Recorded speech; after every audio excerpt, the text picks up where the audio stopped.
नमस्कार, स्वागत है आप सभी का स्वरमय टाइम्स में। दिन भर की बड़ी और अहम खबरों के साथ मैं हूं शिवानी शुक्ला।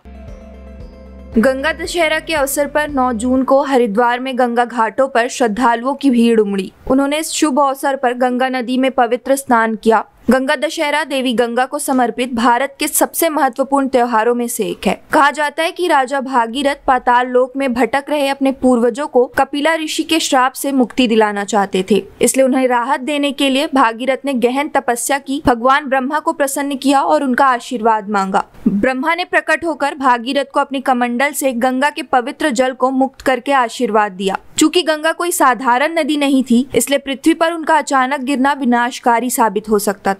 इसलिए भागीरथ ने भगवान शिव की पूजा की और उनसे गंगा के जल को अपने उलझे हुए तालों में पकड़ने और विनाश को रोकने के लिए अपनी शक्तियों को नियंत्रित करने की अपील की। इसके बाद जैसे ही गंगा ने भगवान शिव के उलझे हुए तालों से प्रवाहित होते हुए पृथ्वी को छुआ, भागीरथ के पूर्वजों ने मोक्ष प्राप्त किया। आज गंगा दशहरा है और आज के दिन गंगा नदी जो है पहाड़ से ज़मीन पे आई थी। हाँ, तो इसीलिए उसके उपलक्ष्य में हम लोग आए हुए हैं यहाँ स्नान करने। भीड़ कैसी भीड़ है? भीड़ कैसी है? यहाँ बहुत ज़्यादा भीड़ है। यहाँ बहुत ज़्यादा लाखों में लोग आए हुए हैं स्नान के लिए। कैसा लग रहा है? बहुत अच्छा लग रहा है। क्या मांगा यहाँ से? सबका शुभकामना मांगा और कोरोना से निजात मिले सबको और सब आगे बढ़े, ग्रोथ करें। कॉम्बैट एविएटर के रूप में आर्मी एविएशन कॉर्प्स में शामिल होने वाली पहली महिला अधिकारी बनने के कुछ दिन बाद 8 जून को रोहतक में कैप्टन अभिलाषा बराक का ग्रामीणों ने भव्य स्वागत किया। कैप्टन अभिलाषा बराक ने कहा कि परिवार के सहयोग और शिक्षा से लड़कियां कुछ भी हासिल कर सकती है। 1 साल पहले भारतीय सेना ने लड़कियों को लड़ाकू विमान वाहक के रूप में अनुमति दी थी। कुल आवेदकों में से केवल 2 महिलाओं का चयन किया गया था। बीजिंग ओलंपिक के कांस्य विजेता विजेंदर सिंह के छत्तीसगढ़ आगमन पर होटल ग्रैंड इंपीरिया में सम्मान समारोह का आयोजन किया गया। इस मौके पर छत्तीसगढ़ ओलंपिक संघ महासचिव गुरुचरण सिंह होरा ने गुलदस्ता देकर विजेंदर सिंह को सम्मानित किया। साथ ही छत्तीसगढ़ के खेल संघ के पदाधिकारी बड़ी संख्या में मौजूद रहे। मीडिया को संबोधित करते हुए विजेंदर सिंह ने कहा कि छत्तीसगढ़ में बॉक्सिंग की अपार संभावनाएं हैं। जी, आज रायपुर में हम आए थे। आज हमने माननीय मुख्यमंत्री जी से मुलाकात की और उनको प्रोफेशनल बॉक्सिंग के बारे में बताया और हम बॉक्सिंग को कैसे डेवलप कर सकते हैं इस प्रदेश में, तो इस बारे में बताया। तो उन्होंने कहा कि प्रोफेशनल मुक्केबाजी का मुकाबला है वो हमारे रायपुर में रखिए तो बहुत अच्छा लगेगा, बहुत खुशी मिलेगी। तो फाइनली कहते हैं हमारी जो प्रोफेशनल मुक्केबाजी है वो रायपुर में होगी और आने वाले 2 महीनों में यहाँ पे इंटरनेशनल लेवल का एक मुकाबला होगा, जो कि छत्तीसगढ़ के जो युवा साथी उनके लिए बहुत अच्छी बात रहेगी कि स्पोर्ट्स में रह के बहुत अपना अच्छा नाम कमा सके। इसका रूपरेखा क्या रहेगा सर? जी, बहुत संभावनाएं हैं। जो छत्तीसगढ़ के बॉक्सर हैं, स्पेशली जो युवा पीढ़ी है।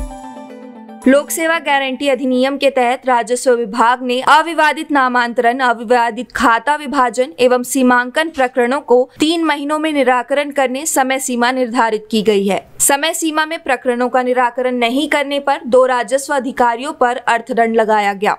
बता दें कि समय सीमा में प्रकरणों का निराकरण नहीं किए जाने पर 100 रुपए प्रतिदिन, अधिकतम 1000 रुपए परिव्यय व अर्थदंड आरोपित किए जाने का प्रावधान किया है। रायपुर के अतिरिक्त तहसीलदार अभिषेक राठौर द्वारा सीमांकन प्रकरण का समय अवधि में निराकरण नहीं किए जाने पर समक्ष अधिकारी अनुविभागीय दंडाधिकारी ने राठौर को 1000 रुपए परिव्यय अर्थदंड से दंडित किया। इसी प्रकार धरसीवा के अतिरिक्त तहसीलदार अजय चंद्रवंशी के द्वारा अविवादित नामांतरण का समय सीमा पे निराकरण नहीं किए जाने के कारण उन्हें भी 1000 रुपए अर्थदंड से दंडित किया गया है। उक्त दोनों ही अधिकारी परिव्यय राशि भुगतान के लिए दायी होंगे।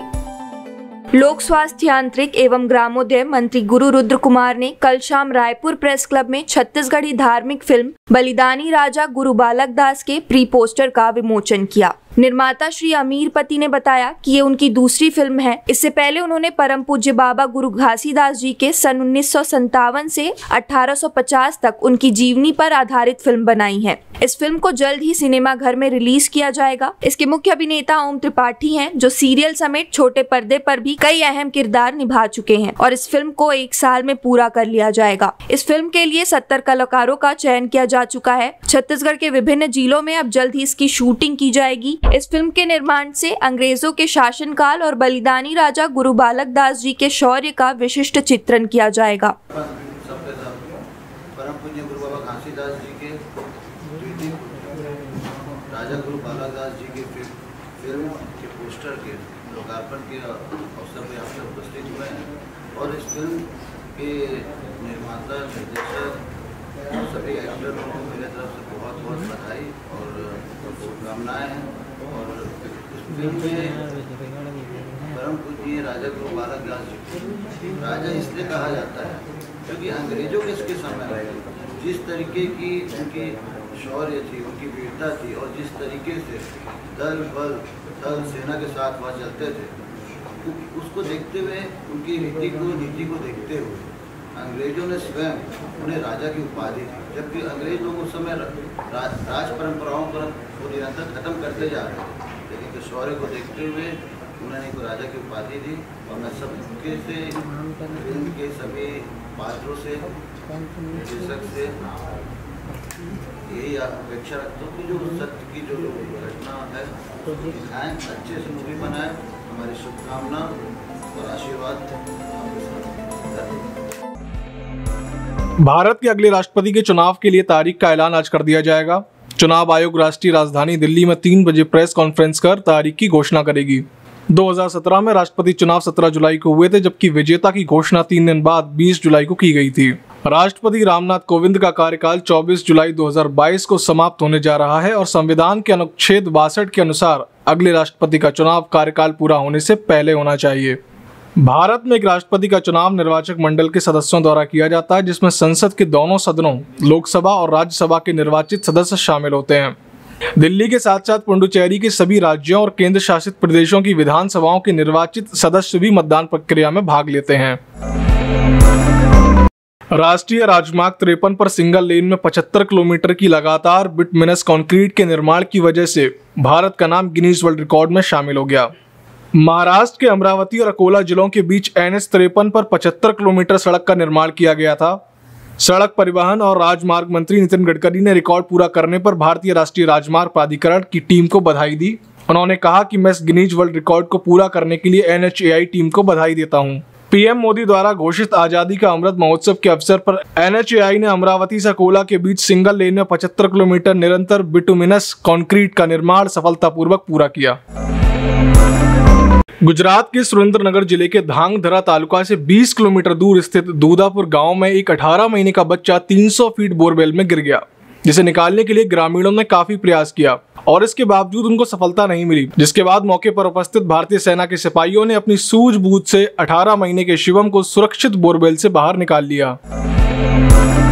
बिल्हा के देव किरारी गांव में चाट गुपचुप खाने के बाद फैली फूड पॉइजनिंग से बीमार लोगों की संख्या में इजाफा हो गया। अब मरीजों की संख्या 59 पार पहुंच गई है, जिस वजह से हर जगह डर का माहौल है। प्रशासन ने डोर टू डोर सर्वे का काम शुरू कर दिया और इसी के साथ नोडल अधिकारी भी नियुक्त किए गए हैं, जिससे इस बिगड़े माहौल को जल्द से जल्द संभाला जा सके। कांकेर के चारामा ब्लॉक के जेपरा में फिर से पहुंचा 22 से 25 हाथियों का दल। पूरा गांव इस वजह से दहशत में है। हाथियों ने उनके घरों की दीवारें और गेट को तोड़ दिया, जिस वजह से ग्रामीणों के अंदर दहशत और डर का माहौल है और इसी के साथ रात में भी घर से बाहर निकलना बहुत मुश्किल है।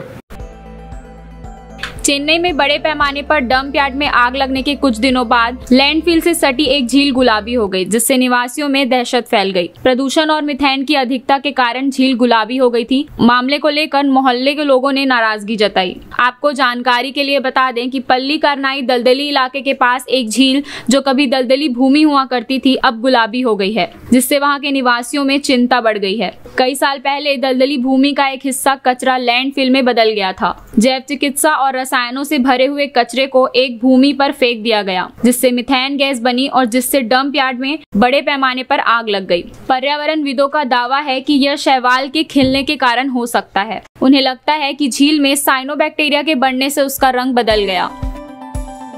भाजपा के वरिष्ठ नेता व पूर्व कृषि मंत्री बृजमोहन अग्रवाल ने बताते हुए कहा कि धान का समर्थन मूल्य अब 2040 और 2060 हो गया है। जिस समय मुख्यमंत्री भूपेश बघेल ने 2500 देने की बात कही थी, उस समय धान का समर्थन मूल्य 1650 था और आज 500 से ज्यादा समर्थन मूल्य बढ़ गया है। तो क्या भूपेश बघेल आज 2500 समर्थन मूल्य को 3000 करेंगे? क्या उनको 3000 की घोषणा तुरंत कर देनी चाहिए, जिससे किसानों को धान का जो राजीव गांधी न्याय योजना है उसके तहत 3000 मिलेगा। विधायक बृजमोहन ने कहा, नरेंद्र मोदी जी और उनकी सरकार हर साल समर्थन मूल्य बढ़ा रही है और अभी तक 50% उत्पादन मूल्य है, उसे 1.5 गुना उन्होंने बढ़ा दिया है। आने वाले समय में यह 2 गुना हो जाएगा। साथ ही कहा, भूपेश बघेल खाली बात करते हैं और काम कुछ नहीं करते। 100 रुपये धान का समर्थन मूल्य बढ़ाने के लिए केंद्र सरकार को और नरेंद्र मोदी जी को, नरेंद्र तोमर जी को, कृषि मंत्री जी को बहुत बहुत बधाई और शुभकामनाएं देता हूं। अब धान का जो समर्थन मूल्य है वो अब 2040 रुपये और 2060 रुपये हो गया है। जिस समय भूपेश बघेल जी ने 2500 रुपये देने की बात की थी, उस समय धान का समर्थन मूल्य 1650 था। आज 500 रुपये से ज़्यादा धान का समर्थन मूल्य बढ़ गया है। तो क्या भूपेश बघेल जी आज 2500 रुपये को और 3000 रुपये करेंगे? क्या उनको 3000 रुपये की घोषणा तुरंत करनी चाहिए कि किसानों को धान का जो राजीव गांधी अन्याय योजना है उसके तहत 3000 रुपये मिलेगा। अभी किसानों का 5000 रुपये पर एकड़ ये खा रहे थे, अब किसानों का 6500 रुपये पर एकड़ ये खा रहे हैं। और नरेंद्र मोदी जी और उनकी सरकार हर साल समर्थन मूल्य बढ़ा रही है और अभी तक 50% जो उत्पादन वैल्यू है उससे 1.5 गुना उन्होंने कर दिया है और आने वाले समय पर ये दुगना भी हो जाएगा। भूपेश बघेल खाली बात बनाते हैं, काम। राजधानी के एक निजी अस्पताल में मंगलवार को 54 वर्षीय एक कोरोना मरीज की मौत हो गई। बुधवार को मृतक का अंतिम संस्कार कोरोना प्रोटोकॉल के तहत रायपुर में ही किया गया। बताया जा रहा है कि वह मरीज बलौदाबाजार जिले से रायपुर लाए गए थे। स्वास्थ्य विभाग ने मंगलवार रात के बुलेटिन में इसे शामिल नहीं किया था। बुधवार को स्वास्थ्य विभाग ने मौत का आंकड़ा अपडेट किया। इसके साथ ही छत्तीसगढ़ में कोरोना से हुई मौत का आंकड़ा 14,035 हो गया है। इस साल 10 मार्च के बाद कोरोना से हुई ये पहली मौत है। मार्च में 7 तारीख को भी एक मरीज की जान गई थी। उससे पहले 5 मार्च को 2 मरीजों की मौत हो गई थी। स्वास्थ्य विभाग के मुताबिक बुधवार को प्रदेश में 19 नए लोगों को कोरोना संक्रमण की पुष्टि हुई है। इसमें सर्वाधिक 7 लोग रायपुर जिले के ही हैं। इसी की वजह से स्वास्थ्य विभाग की चिंता बढ़ गई है। केंद्र की मोदी सरकार के खरीफ फसलों के लिए न्यूनतम समर्थन मूल्य यानी मिनिमम सपोर्ट प्राइस को बढ़ाने की मंजूरी दे दी है। केंद्रीय कैबिनेट ने 2022-23 फसल वर्ष के लिए धान के एमएसपी को 100 रुपए बढ़ाकर 2040 रुपए के प्रति क्विंटल कर दिया है। वहीं अन्य खरीफ फसलों पर भी समर्थन मूल्य बढ़ा दी गई है। आपको बता दें कि पीएम नरेंद्र मोदी की अध्यक्षता में आर्थिक मामलों की मंत्रिमंडलीय समिति ने 2022-23 फसल वर्ष के लिए समर्थन मूल्य में वृद्धि को मंजूरी दी है। धान के न्यूनतम समर्थन मूल्य में 100 रुपए की बढ़ोतरी की गई है, जिससे छत्तीसगढ़ के किसानों को भी लाभ मिलेगा। मुख्यमंत्री बघेल ने दुर्ग में मीडिया से बातचीत करते हुए कहा कि केंद्र सरकार ने किसानों की आयु दुगनी करने का वादा किया था। धान के समर्थन मूल्य में 100 रुपए की बढ़ोतरी हुई है। यदि इसे और बढ़ाया जाता तो बेहतर होता, क्योंकि किसानों को और ज्यादा लाभ होता। प्रोत्साहन राशि मिलाकर इस साल छत्तीसगढ़ के किसानों को प्रति क्विंटल 2640 और 2660 रुपए मिलेगा। अगले साल तक एमएसपी बढ़ने पर संभावना है कि किसानों को 2800 रुपए मिलने लगेंगे। बढ़ाई गई है, कैसा देखते? कितना बढ़ा है? 100 रुपए धान। तो धान में यदि 100 रुपये बढ़ा है तो समझ लो अगले साल किसानों को, छत्तीसगढ़ के किसानों को 2640 रुपये मिलेगा। 2640 और 2660 रुपया। मैं पहले ही बोला था यदि 100 रुपये बढ़ाता तो 2640 रुपये मिलेगा। और अगले साल कहीं 150 हो गया तो चुनाव साल में फिर हमारा 2800 तक जाएगा। अरहर का 6600 रुपये बढ़ाया। धान के एमएसपी और बढ़ाना चाहिए था, क्योंकि जिस प्रकार से महंगाई बढ़ी है तो उसके हिसाब से एमएसपी और बढ़ना चाहिए। देश भर में बीमा पॉलिसी में बोनस दिलाने के नाम पर अलग अलग लोगों को अपना शिकार बनाते हुए करोड़ों रुपए की ठगी करने वाले गिरोह को छत्तीसगढ़ पुलिस ने पकड़ लिया है। असल में इन आरोपियों ने देश भर के अलग अलग राज्यों में निवासरत विभिन्न बीमा पॉलिसी धारकों की जानकारी प्राप्त कर बीमा पॉलिसी धारकों को अलग अलग फर्जी मोबाइल नंबरों से कॉल कर खुद को बीमा पॉलिसी की कंपनियों का अधिकारी बताते हुए बीमा पॉलिसी में बोनस दिलाने के नाम पर अपने झांसे में लेते और उनका भरोसा जीतकर अपने द्वारा दिए गए बैंक खातों में नकदी रकम जमा कराकर अपना शिकार बनाते हुए ठगी की घटनाओं को अंजाम देते हुए इनमें से एक आरोपी राहुल सिंह उर्फ चंद्रू पीड़ितों को लड़की की आवाज में बात कर प्रत्येक बार अपना अलग अलग नाम बताते हुए पीड़ितों को अपना शिकार बनाता था। ACCU एवं थाना खमतराई से संयुक्त टीम ने इन्हें नोएडा से गिरफ्तार कर लिया गया और अभी भी आरोपी पुनीत शर्मा, गौरव यादव एवं निश्चल गुप्ता फरार हैं, जिनकी पतासाजी कर गिरफ्तार करने के हर संभव प्रयास किए जा रहे हैं। देश प्रदेश की सभी बड़ी खबरों से जुड़े रहने के लिए हमारे YouTube चैनल को सब्सक्राइब करना ना भूलें और लेटेस्ट खबरों के लिए बेल आइकन को प्रेस करें।